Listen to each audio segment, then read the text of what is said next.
Il était 3h47 de l'après-midi. Tout se déroulait selon le programme lors de la cérémonie à Paris, jusqu'à ce qu'Ibrahim Traoré se lève et crie « J'en ai assez d'écouter ces mensonges ». La réaction sur les visages des diplomates dans la salle fut inestimable. La grande cérémonie pour le 60e anniversaire du sommet France-Afrique se tenait dans la plus magnifique salle du palais de l'Élysée. Des lustres en cristal pendaient du plafond orné, projetant des lumières prismatiques sur des murs dorés décorés de peintures du XVIIIe siècle. Chaque détail avait été méticuleusement orchestré pour mettre en avant la puissance, la suprématie culturelle et la grandeur historique de la France. La salle accueillait les dirigeants de 35 nations africaines. Tous portaient leurs plus beaux costumes, ou des robes traditionnelles soigneusement modernisées pour marier héritage africain et formalité occidentale. L'agencement des sièges était en lui-même un message codé sur les dynamiques de pouvoir. Les partenaires les plus fiables de la France occupaient les premiers rangs, tandis que les dirigeants jugés problématiques ou à encadrer étaient placés plus loin. Ibrahim Traoré était assis au 17e rang, ni trop visible pour attirer l'attention, ni trop reculé pour sembler marginalisé. Dans le calcul diplomatique soigneusement calibré de la France, le Burkina Faso était un pays à ramener dans le rang. Pas tout à fait un État voyou, mais certainement pas un allié docile acceptant l'ordre conçu par la France. Le président français, Emmanuel Dubois, monta sur scène sous des applaudissements chorégraphiés. Certains dirigeants africains se levèrent avec enthousiasme, applaudissant avec un enthousiasme bien rodé. D'autres offrirent des applaudissements polis, tout en restant assis. Traoré, lui, resta immobile, à peine un léger signe de tête. Sa mâchoire était crispée, ses yeux focalisés avec une intensité qui aurait inquiété la sécurité s'il l'avait observé, au lieu de scruter les menaces extérieures. Mes chers amis africains, commença Dubois, avec la chaleur étudiée d'un diplomate chevronné. Aujourd'hui, nous célébrons 60 années de notre magnifique partenariat. 6 décennies de marche commune entre la France et l'Afrique, bâtissant un avenir partagé fondé sur le respect mutuel et une destinée commune. Les muscles de la mâchoire de Traoré se contractèrent visiblement au mot « partenariat ». Ce terme lui donnait la nausée par son hypocrisie. Quel partenariat ? Celui où la France extrayait 500 milliards d'euros de ressources chaque année du continent africain, tout en ne reversant à peine que 3% en prétendue aide au développement. Celui où les nations africaines devaient obtenir l'accord du Trésor français pour accéder à leurs propres réserves de change.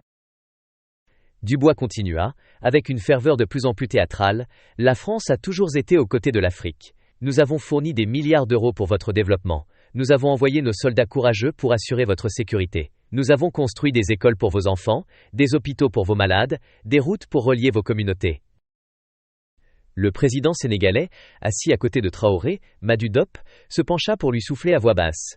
« Reste calme mon frère. Je comprends ce que tu ressens. Nous le ressentons tous, mais ce n'est ni le moment ni l'endroit. Pense aux conséquences. » Mais Traoré n'écoutait déjà plus les conseils prudents des anciens. Sa main glissa lentement dans sa poche de veste pour en sortir une feuille de papier pliée. Elle contenait des chiffres, des faits, des vérités indiscutables sur 60 ans de pseudo-partenariat. Il les avait mémorisées, mais les portait comme preuve tangible de l'exploitation systématique. La voix de Dubois monta encore d'un cran, et aujourd'hui je suis fier d'annoncer la création du nouveau fonds de développement Afrique-France, doté de 50 milliards d'euros. Ce fut à ce moment précis qu'Ibrahim Traoré se leva. Le geste fut soudain, déterminé. Un frisson parcourut la salle, comme une pierre tombée dans une eau calme. Le directeur du protocole devint livide. Rien de tout cela n'était prévu. Les agents de sécurité se redressèrent, les mains discrètement tendues vers leurs armes dissimulées. Que faisait donc ce jeune dirigeant ? « J'en ai assez d'écouter ces mensonges. » La voix de Traoré trancha dans la salle, comme une machette dans la canne à sucre, aiguisée et dévastatrice. Dubois s'interrompit net, la bouche encore ouverte, figé dans son élan oratoire. Le micro était toujours dans sa main, mais aucun mot n'en sortait. Les agents de sécurité attendaient un ordre. Les caméras continuaient de filmer. Traoré marcha dans l'allée. Chaque pas résonnait dans le silence, porteur d'histoire. Ses yeux étaient braqués sur Dubois, qui semblait rapetisser à chaque pas. 50 milliards ? Sa voix tenait, sans micro, remplie de décennies de rage contenue. L'an dernier seulement, vous avez extrait 500 milliards d'euros de ressources d'Afrique. De l'uranium du Niger, de l'or du Mali, du pétrole du Gabon, du cacao de Côte d'Ivoire, du café d'Éthiopie. Vous prenez tout et nous jetez des miettes, comme à des chiens quémandant sous votre table. La salle explosa en réactions diverses. Certains dirigeants se levèrent, certains alarmés, d'autres électrisés. Le fossé générationnel apparut clairement. Le dirigeant camerounais, fidèle allié de la France, cria « Rassieds-toi, Traoré. Ce n'est pas ainsi qu'on fait de la diplomatie. Tu nous fais honte ?» Mais le jeune président du Niger, Abdoul Bazoum, commença à applaudir lentement. Puis celui du Mali, puis de la Guinée, puis du Tchad. L'applaudissement se propagea comme une traînée de poudre. La salle se divisait sous les yeux du monde. Les anciens, résignés à la soumission, face à la jeune génération, exigeant la dignité. Arrivé sur scène, Dubois recula instinctivement. Le chef de la sécurité parlait rapidement dans son oreillette. Quelles sont les instructions ? Ne pas intervenir. L'image serait catastrophique. Un affrontement avec un chef d'État africain, en direct ? Impensable. Laissez faire. Mais soyez prêts. Traoré arracha le micro des mains sans résistance. Le président français semblait paralysé, partagé entre son instinct de contrôle et la peur d'un incident international. Il inspira profondément. Le monde entier regardait. Chaque mot allait compter. 60 ans de partenariat, dit-il, d'une voix ferme, chargée d'émotion. Voici les vrais chiffres. Pas vos contes de fées. La vérité. Écoutez bien et étouffez dans votre honte. Il déplia lentement la feuille, sous les objectifs des caméras. Depuis 1960 jusqu'à aujourd'hui, la France a extrait 50 000 milliards d'euros de ressources africaines. Oui, vous avez bien entendu, 50 000 milliards, pas milliards 1000 fois un milliard. Et en retour, vous nous avez donné un total de 500 milliards d'euros d'aide, en 60 années. Cela représente 1% de ce que vous avez pris. Et encore, cette aide est conditionnée. Acheter français, embaucher français, suivre vos politiques. Des murmures, des exclamations. Certains chanceliers se remuaient mal à l'aise. Il poursuivit. De Côte d'Ivoire, vous prenez le cacao à 10 € le kilo. Les cultivateurs ne peuvent même pas nourrir leurs enfants. À Paris, vous le transformez en chocolat de luxe à 100 €. Qui empoche les 90 € de différence ? Pas l'enfant africain, pas le fermier. Du Niger, vous prenez de l'uranium. 40% de votre électricité en dépend. Les lumières de ce palais, vos usines, vos maisons, tout cela vient du Niger. Mais 90% de la population nigérienne n'a pas accès à l'électricité. Dubois tenta de reprendre le micro. Monsieur Traoré, s'il vous plaît, ce n'est pas... Silence. Le ton de Traoré résonna, et Dubois recula. Pendant 60 ans, vous avez parlé ? Vous avez écrit le récit ? Déterminez les termes. Maintenant, c'est à notre tour. L'Afrique va parler ? Et vous allez écouter ? Parfait, voici la suite de la traduction en français, avec tous les chiffres écrits en toutes lettres. Un vent symbolique semblait souffler à travers la pièce. Ibrahim Traoré regarda tour à tour les visages figés dans la salle. Nos jeunesses crèvent dans les rues de Paris, de Marseille, de Bruxelles, à cause de la pauvreté que vous avez créée chez nous. Vous appelez ça de l'immigration illégale. Nous appelons ça un retour sur investissement. Il leva les yeux vers les caméras, conscient que chaque seconde était transmise en direct, analysée, décortiquée par des millions de personnes à travers le monde. Nous n'allons plus qu'émander notre dignité. Nous la reprenons. Aujourd'hui, maintenant. Des agents de sécurité s'agitaient discrètement. Le commandement de l'Élysée était en état de panique. On le fait sortir ? Non. Pas devant les caméras. Pas un président africain. C'est une bombe diplomatique. Traoré continua, le micro bien en main, sa voix de plus en plus posée, presque solennelle. Ce n'est pas seulement une question de ressources, c'est une question de mémoire, de respect, de vérité. Vous nous avez appelés vos alliés, alors que vous nous traitiez comme des colonies déguisées. Vous nous avez donné des dettes là où vous nous deviez réparation. Vous nous avez offert des armes pour nous entretuer, alors que nous avions besoin d'écoles pour nous élever.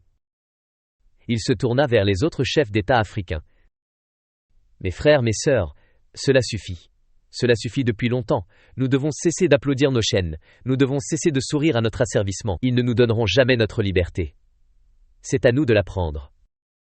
Un silence pesant régnait. Puis, une voix s'éleva dans la salle. Celle du président du Mali. Assez. Il a raison. Je suis avec lui. Puis celle de la présidente de la Guinée.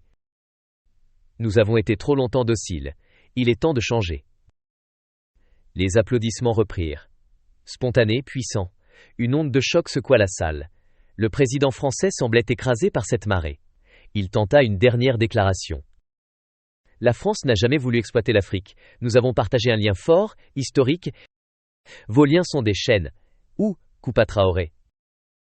Mais nous avons trouvé la clé, et nous la brisons. À partir d'aujourd'hui, le Burkina Faso nationalise toutes les entreprises françaises sur son sol. Nos ressources seront traitées localement. Nos contrats seront revus. Et nous appelons tous les pays africains à faire de même. Non pas contre la France, mais pour l'Afrique. Le tonnerre d'applaudissements redoubla. Certains ambassadeurs français quittèrent la salle. D'autres observaient, blêmes. La scène se figea dans l'histoire. Ce jour-là, le 27 mai 2025, un président africain avait arraché le micro littéralement et symboliquement des mains de la France. Et rien ne serait plus jamais comme avant. Traoré se tourna pour lui parler directement, les yeux flamboyants. L'alternative, c'est nous-mêmes. L'alternative, ce sont des solutions africaines aux défis africains. L'alternative, c'est de garder nos ressources, de les transformer nous-mêmes, de vendre des produits finis au lieu de matières premières. Regardez le Japon. Aucun recours naturel, mais ils sont devenus une puissance technologique. Pourquoi ? Parce qu'ils ont investi dans leur peuple. Regardez Singapour, une toute petite île, avec pour seule richesse son capital humain, aujourd'hui l'un des pays les plus riches par habitant. Pourquoi ? Parce qu'ils ont pris leur destin en main. Nous avons tout. Les ressources, la terre, une population jeune, un emplacement stratégique. Pourtant, nous restons pauvres. Pourquoi ? À cause de systèmes conçus à Paris, à Londres, à Washington, pour nous maintenir comme fournisseurs éternels de matières premières et consommateurs de produits finis. Dubois réussit à s'emparer d'un autre micro auprès d'un technicien. C'est absurde. L'Afrique a besoin d'un partenariat avec l'Occident pour son développement. Sans notre expertise, notre capital, nos marchés. Tadum, votre expertise. Dim, la voix de Traoré tonna si fort que les haut-parleurs grésillèrent. Nous avons bâti les pyramides pendant que vous viviez dans des grottes. Nous avions des universités à Tombouctou, alors que Paris n'était qu'un village boueux. Nous pratiquions la chirurgie de la cataracte pendant que vous pensiez que les maladies venaient des esprits malins. Ne nous parlez pas d'expertise. Votre capital ? Un capital volé. La richesse qui a bâti vos banques vient de l'or africain, des esclaves africains, des ressources africaines. Le Louvre est rempli d'art africain. Vos musées exposent les restes de nos ancêtres. Toute votre révolution industrielle a été financée par la richesse africaine. Vos marchés ? Vous voulez dire ces marchés où vous achetez nos matières premières pour une bouchée de pain et nous vendez vos produits finis à prix d'or ? Où vous déversez vos surplus agricoles pour ruiner nos agriculteurs ? Ou vous imposez des accords dits de partenariat économique qui ne sont que du colonialisme avec une meilleure communication ? Il leva à nouveau le document, la main tremblante d'émotion. Voici une autre vérité, 78% des importations de minéraux stratégiques de la France viennent d'Afrique. Sans les ressources africaines, la France devient du jour au lendemain une puissance de second rang. Votre industrie nucléaire, morte. Votre industrie aérospatiale, clouée au sol. Votre secteur technologique, paralysé. Qui a besoin de qui ? Les portes principales de la salle s'ouvrirent brusquement. Plus de personnel de sécurité entra, mais simultanément, de jeunes dirigeants africains se levèrent. Le nouveau leader du Bénin, le président de la Tanzanie, même certains ministres de pays, dont les chefs d'État étaient restés assis. La tension atteignait un point de rupture. « 1 minute encore » cria Traoré. « Donnez-moi juste 1 minute de plus pour dire ce qui aurait dû être dit il y a 60 ans. » Dubois hésita. Chaque caméra dans le monde entier était braquée sur ce moment. Utiliser la force maintenant confirmerait tout ce que Traoré avait dit sur l'oppression française. Ce serait l'image qui définirait les relations franco-africaines pour des générations. Il fit un signe bref au chef de la sécurité. Reculez pour l'instant. Vous vous souvenez de Thomas Sankara ? La voix de Traoré se brisa pour la première fois, chargée d'émotion. Mon héros, mon inspiration. L'homme qui nous a montré ce que l'Afrique pouvait être. Il disait, celui qui vous nourrit vous contrôle. Alors il a rendu le Burkina Faso, autosuffisant en nourriture en 4 ans. Que lui est-il arrivé ? Vous l'avez tué. Le 15 octobre 1927. 12 balles dans son corps. Pourquoi ? Parce qu'il refusait de se soumettre. Parce qu'il portait des vêtements faits localement au lieu de costumes français. Parce qu'il roulait à vélo au lieu de conduire une Mercedes. Parce qu'il a prouvé que nous n'avions pas besoin de vous. Les larmes coulaient désormais sur son visage, mais sa voix restait forte. Patrice Lumumba, l'espoir du Congo, dissous dans l'acide. Son corps détruit, pour qu'il n'y ait pas de tombe à vénérer. Nkrumah, le visionnaire de l'unité africaine, renversé. Sylvanus Olympio, assassiné devant l'ambassade américaine.